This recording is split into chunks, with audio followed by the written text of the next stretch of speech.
Okay, well, good morning. We're going to talk about adulthood. Coming in an adult. Woo!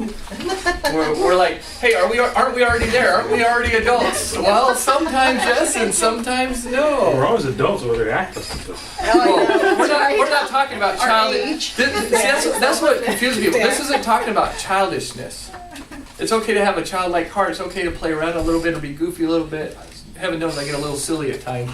But that's not what this is talking about. This is talking about, are you able to take on authority and independence as an adult? Or do you have to ask for permission still? And those kind of things. Yeah, those mess us up. So let me read this quote. Our deepest fear is not that we are inadequate. Our deepest fear is that we are powerful beyond measure. It is our light, not our darkness, that most frightens us. We ask ourselves, who am I to be brilliant, gorgeous, talented, fabulous? Actually, who are you not to be? You are a child of God. Your playing small does not serve the world. There is nothing enlightened about shrinking so that other people won't feel insecure around you. We are all meant to shine as children do. We were born to make manifest the glory of God that is within us. It is not just in some of us, it is in everyone. And as we let our light shine, we unconsciously give other people permission to do the same. As we are liberated from our fear, you catch that it's the fear of being successful, being brilliant, being courageous, being outstanding, being who God meant you to be, our presence automatically liberates others. It's such a deep quote. I wrestle with it all the time because I'm like, well, it's a little humanistic, well, it's not the Bible, well, it's this, well, it's that. But the reality is, we can be afraid to really be an adult, to really be up there and shine. And that doesn't mean standing in front and preaching or talking to people. We can be afraid to be who we were meant to be. That's why this adulthood is so difficult. So let's get into it. This idea of being an adult, we tend to feel like we're a little person in a big person's world. Anybody relate to that? I'm just kind of this, when you're a kid, you're a little person and you're in a big world, and as you get older, maybe it's not so scary, you've had some experiences. But the reality is that we can still feel that way even as adults. Man, I'm a little person in a big world. It's so funny going to my experience. I made it all the way to Chief Petty Officer in the Navy. That's pretty high up on the food chain, the enlisted side. And then I just became an officer. So now I'm a junior officer. Even as a chief, I felt like, man, I'm a little person in this big Navy. Even in the command, I'm a little person around all these other great guys. Like I'm not comparable to them. You can just feel that way. And even as an officer, I have a bunch of peers, and man, I'm not where they're at. And it just assumed that I'm not, and it just limits me so much. Because as we grow up, we become from this little person to the big person. And as adults, we're still big person, but in our minds, we think we're this little person. We kind of try to set ourselves like we're this little, and it messes everything up. It's not what God intended, but it came from the fall. Remember, everything kind of comes from the fall. We go from under our authority, or under others' authority, to our own authority.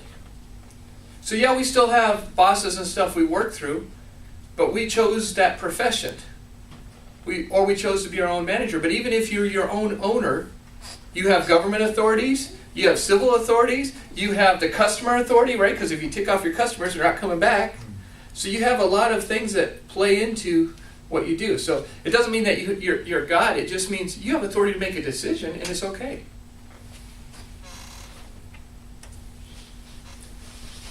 We're going to be moving out of these one-up, one-down relationships. And this is a huge concept. This is very important you understand this. One-up, one-down. Think teacher-student. Think parent-child. Think mentor-mentee. Grandfather's son or grandson. One-up, one-down. As we become adults, all those relationships change peer-to-peer. Now, culturally and respectfully, yeah, my dad is still my dad. I'm still going to respect him. But you know what? I'm an adult and he's an adult. And I've had to have a couple hard talks with him. But because he put my mom, who he divorced years ago, started threatening her when she was about to get married again. And so I had to stand up and say something. And I was very firm. And he starts making excuses. I said, you're an adult, I'm an adult. And then I laid it down. And that was a hard talk to have. I don't want to do that. But you know what? That's an adult conversation. You can't do that if you're in a one-up, one-down relationship. You run into it. Remember, we were talking about some of those boundaries we set up. This plays into the boundaries, because what if Grandma expects you there for Thanksgiving dinner? And you're like, no, I have other plans this year. Oh, you've ruined my thing. I'm sorry you feel that way. I hope you get over it. Because I'm not choosing to ruin your thing. I don't have control over that. You see what I mean? This concept of adulthood plays into that stuff. You have the peer-to-peer relationships, which is what you're trying to get to. That's what you wrestle with in high school is, hey, who's your peer group? Well, teens, right? But as you start to get older high school, you start to get in adulthood, now you start becoming one of them. And all of a sudden you wake up and you're like, wait, I'm an adult, I'm one of them. It's okay. You assume authority. We all have a certain amount of authority by nature of being an adult. Go teach children's ministry by nature of being a teacher, by nature of just your age and who you are. You have authority, whether you realize it or not. It's okay. Authority is not a bad thing. It's not something we need to be afraid of. It gets skewed by society. It gets maligned in movies. Authority figures are bad. They're always evil. How many movies you see where the authority figure is good and trying to do what's right? Other than the good guy in the whole thing, right? I mean, really, we just get skewed in our perspective, and it messes us up. Because we're created in the image of God. Part of that is authority. Jesus had authority, yes? Yes. He had authority because he was the Son of God, but I'm not talking about that. He also had authority as a man, because there were times he's like, hey, I'm telling you the truth, a man sent from God, and you're disrespecting me. That wasn't his godly authority saying that. That was him talking as a man. There's times he said that stuff. We're trying to become one of the big people. We are one of the big people. We need to see it. So let's look at... The book does a good job going into this. I'm just touching on the surface. If you want to delve into this a little more, you can. But authority has several facets, several ways to think about. It has power, meaning you have the right to command obedience, demand things, expect things. Authority has expertise, meaning you get authority based on your knowledge of something. So at Jagade, I know he's knowledgeable about cars. I know a little bit about cars, so we can have a reasonable discussion, but I wouldn't proceed to tell him, hey, you're wrong about this because I know so much, because I don't have the expertise. Then I'd just sound arrogant and I'd be an idiot. Because he has the expertise. Just like he would come to me if he had a question about dealing with the healthcare profession, because I happen to be a healthcare manager and I've been in the healthcare profession for 20 years, so I understand kind of how things work. Does that make sense? Mm-hmm. Office. You get authority from the office you hold. This is very true of the military, but it's true of anywhere. Because I'm an officer, I hold the authority and weight of an officer. Very different from that as a chief. When I was a chief, I had a lot of authority. Because I'd have 40 guys working for me, and I had guys that would direct the guys working for me, so I would tell those guys what to do, and they'd make it all happen. And if it didn't happen, I'd hold them accountable. Does that make sense? So position gives you authority. I prefer to have the authority that comes from power and influence, which takes a lot more effort because you have to build those relationships. Influence.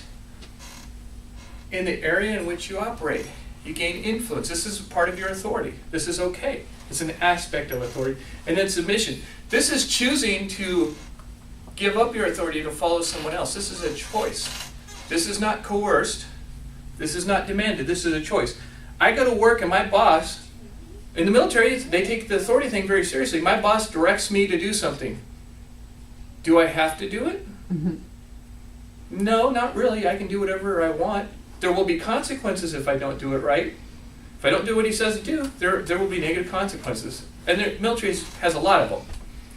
So, of course, I'm like, it's not an option for me not to do it because the consequences are too severe. So I choose to submit. So this is actually an exercise of my authority.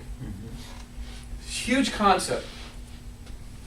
So adults, when they don't become big people, they tend to live in this one-down, one-up relationship. And so if you look around your peer relationships in the church, in the world, it's a good sign that maybe something's wrong with this authority concept because your relationships are either one down or the one up. The one up thing happens when you feel like you're down on everybody else, so you overcompensate, so you try to top everybody else. You ever seen somebody that's like the topper? You know, they just gotta have the better thing. Gilbert talks about it all the time. I'm better than you this. You say, hey, I just got a 99 on my test. And he goes, well, I got 110 on it yesterday and I was blindfolded. What? It's crazy. But there's people like this. And it actually goes back to this, they don't really feel like an adult. They don't feel on a peer-to-peer, so they have to kind of one-up everything. When we become an adult, it's kind of a process because we take on more power, more responsibility as we mature enough. How many of you as a teen or seen a teen that takes on more power and more responsibility, but they weren't quite mature enough to handle it? Sometimes we take on adult jobs and we're not mature enough to handle leadership positions, and you get pulled out of them. That's okay, because you got to grow a little bit. You got to mature a little bit. We identify the adult role, do adult things comfortably. We can talk about taboos. It's okay, because we're adults.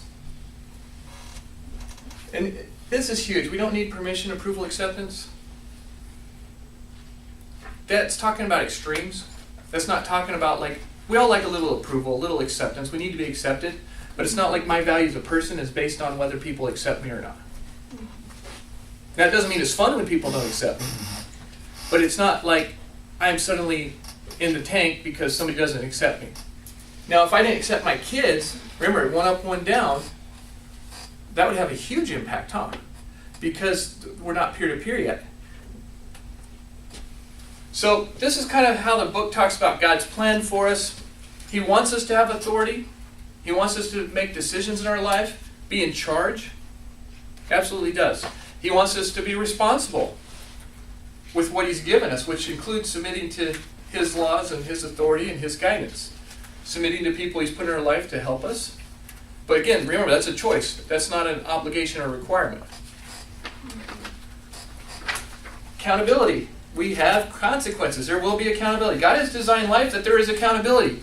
Everybody talks about karma. There's an element of karma out there. Guess what? It was in the Bible long before someone came up with karma.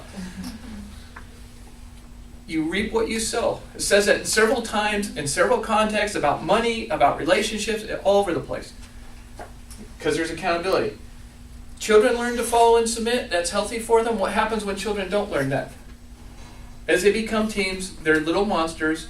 And as they grow up, they're big monsters, and all of a sudden they have real-world consequences, and they don't understand why their credit's messed up, why they lost their car, got repoed, why they don't have a job, and why they didn't complete college. And they're set on a track for failure for the rest of their lives, and they have severe consequences. It's going to take them 20 years to dig out of it. And we've seen people that go through this.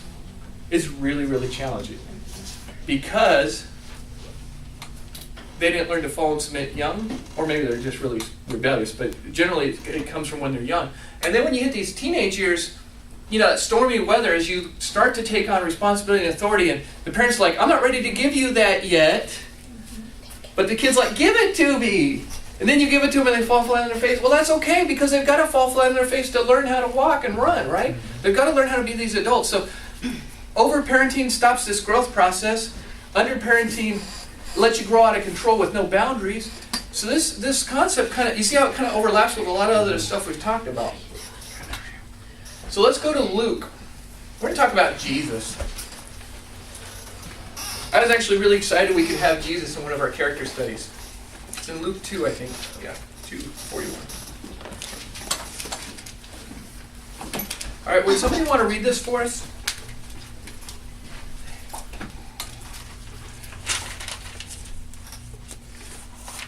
I get it. Every year his parents went to Jerusalem for the feast of the Passover. When he was 12 years old, they went up to the feast according to the custom. After the feast was over, while his parents were returning home, the boy Jesus stayed behind in Jerusalem, but they were unaware of it. Thinking he was in their company, they traveled on for a day. Then they began looking for him among their relatives and friends. When they did not find him, they went back to Jerusalem to look for him. After 3 days, they found him in the temple courts, sitting among the teachers, listening to them and asking them questions. Everyone who heard him was amazed at his understanding and his answers. When his parents saw him, they were astonished. His mother said to him, "Son, why have you treated us like this? Your father and I have been anxiously searching for you." "Why are you searching for me?" he asked. "Didn't you know I had to be in my Father's house?" But they did not understand what he was saying to them. Then he went down to Nazareth with them and was obedient to them. But his mother treasured all these things in her heart. And Jesus grew in wisdom and stature and in favor with God and men. Okay. So, trying to narrow down to our discussion of Jesus to this one passage is going to be challenging, but let's try to stick just to kind of what we know about him here. This is the last time we see Joseph's name mentioned in the Bible, historically. He's not mentioned from this point. The next thing you know, Jesus starts his ministry at about 30. And you see Mary all over the place, his mother and his brothers and sisters, but you don't see Joseph. So we can kind of reason from that Joseph probably passed away at some point. So some point when Jesus was a young man, we don't know how old he was, because why wouldn't Jesus start his ministry at 20? And I've heard people say, well, yeah, it's this age saying this age that's honored in Jewish society and culture. That might be it to a point. But my belief is that Joseph passed away at some point, so Jesus had to be the man of the house for a while his brothers and sisters, until one of the brothers got old enough. Because remember, women could not do any financial transactions by themselves. They either had to have a relative do it for them, or they had to have a son do it for them, especially if they were widowed. And you don't see another man come into the picture, so Jesus, in some sense, was a parent. And this helps me as a parent, because I realize, wow, Jesus does know what it's like to be dealing with fussy kids or somebody that has an attitude, or he understands what it is to have to just kind of bite the bullet and try to be calm in those situations. But it paints a different picture for his authority and how he had to develop as a man before he developed as a leader, before he suffered on the cross. And this is back when he was at 10 or 12, I think 12, right? So it would make sense that Jesus would be at home in his ministry and start his ministry at 30 when one of his brothers was old enough to take over. We don't know exactly the ages of them because it doesn't say. But what do you get about his relationship with God at this point, as a 12-year-old? How did he see himself? He understood authority and obedience. Okay. God was his father. Yeah, he had that insight already at this point. It's interesting. Where do you think he got that insight from? For the mother. From where? For the mother talking. Maybe. I don't know that Mary really understood this stuff, because even when Jesus was being born, it would talk about how she treasured these things in her heart. Which means you don't really understand. You just kind of accept and hold on to because it's something special, but you don't really understand it. I don't know if somebody actually told him. Because if you tell a kid he's going to be like the president or he's going to be a king, what's going to happen? I'm better than everybody else. I'm cool. I honestly believe from his time with God up to this point. How did he get learned about the scriptures? Well, did he have this magical sixth sense? Maybe God gave him some special wisdom, but I think he did it through diligence and hard work. I don't think he took a shortcut. If he took a shortcut, then he wouldn't have our experiences. He walked around growing up, stubbing his toes like we do as we're growing, growing a little bit, and hitting your head, hey, that wasn't that low before. I mean, how many times did stuff like that happen to him as he's growing up? And Jesus is very relatable to us, and sometimes it's hard for us to imagine that because we know what he did at the end. But he did the due diligence. His relationships with others, his parents were ticked. I think, man, if my kid was lost for 3 days in another city, not with relatives, this wasn't like back then when you could do the Amber Alerts, right? Cell phones. You don't know if somebody stole him. You don't know if he got taken into slavery. You don't know if he's dead on a street. And they looked for 3 days. So where did they not look first? Church. Temple. So it's almost like they went to the temple to talk to the priest because that was their last-ditch effort. When they get there, they're like, what have you done to us? Notice Joseph didn't say anything, so I'm guessing Joseph was pretty ticked at this point. Probably was good he didn't say something because he was upset. We know he's a righteous man. We know he had a good heart about things, but he didn't say anything. So I can't imagine he was happy. But Mom's the one that just sounded exasperated. Just, where have you been? And he gives him kind of this odd answer. Well, I had to be in my father's house. Like, come on, you know me by this point. Did you notice like his first miracle he does where he turns the water into wine? His mom looks over and says to the servants, do whatever he tells you. That means that's not the first time it's happened at home. You ever notice Jesus tried not to repeat one miracle from the next? He tried to do it different ways.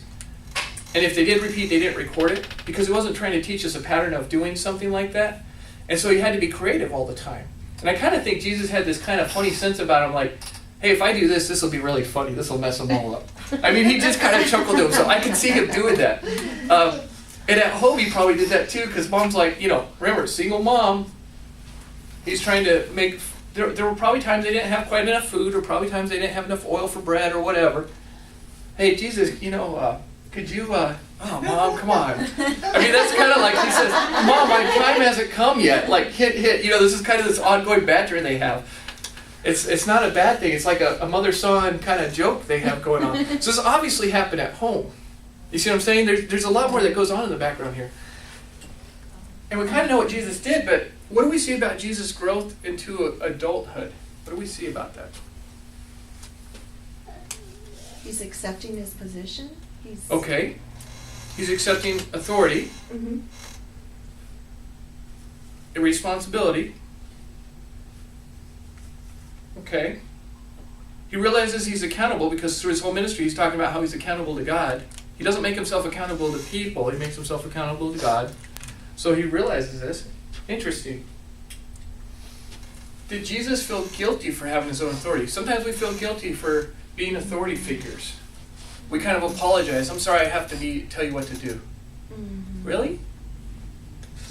We do though, don't we? We do it in subtle ways and the way we think. I mean, and then it says Jesus submitted. He submitted to his parents. And I thought it was really interesting. Why would it say he submitted to his parents when they could have just said he went with them? Because that would have been obeying. But it says he submitted to them. So he realized his position in life he wasn't a man yet. He was still a child, and he was still bound under Jewish law, under God's law, under parent-son relationship. He realized there was still authority over him, which is one of the mistakes people make when they start developing their own authority. They forget that they still have authority over them. And you tell your kids, you tell your teens, there's always authority over you. You tell them that, right? Sometimes they listen, sometimes they don't, but they will find out one way or the other when Mr. Policeman picks them up and brings them home. They'll find out there's authority over them. There's still boundaries, whether they want to believe it or not. So there's a bunch of symptoms of failing to grow up, just like the other things. This is probably not something you can figure out here. You have to go back and do some homework and wrestle with this a little bit. You need permission. You always have to have approval. That's so bad. That you can't do that syndrome. Why can't I do that? You ever seen people that, like, you can't do that? And occasionally I'll do things, I'll be like, man, that was a bad example. I shouldn't have done that. But at the same time, I was acting in authority independently, and I knew if I got caught when I did this, it would be a consequence. Like maybe I was a little impatient with a light or something, and I think, man, that was bad. Okay, I can't do that anymore because that's a bad example. But I make that decision. And then long term, I'm thinking, man, I'm going to have to own up to God for that. Wow. Yeah, he's forgiven me, but I still have to talk to him about that. That's going to be hard. Some of the black and white thinking, we can get sucked into that, like strictly right or wrong thinking. A lot of the Bible, if you take it as strictly black and white thinking, you will get wrong. You can believe it's good to kill people. You can believe all kinds of crazy things if you think black and white, if you take literally everything it says. It says if your hand causes you sin, cut it off. Well, you go around maimed for life. It's black and white thinking, not healthy. Jesus was trying to get to a spiritual concept using an analogy. We understand this kind of stuff. But if you have problems, we have some barriers. We have some distorted thinking. I'm not going to get into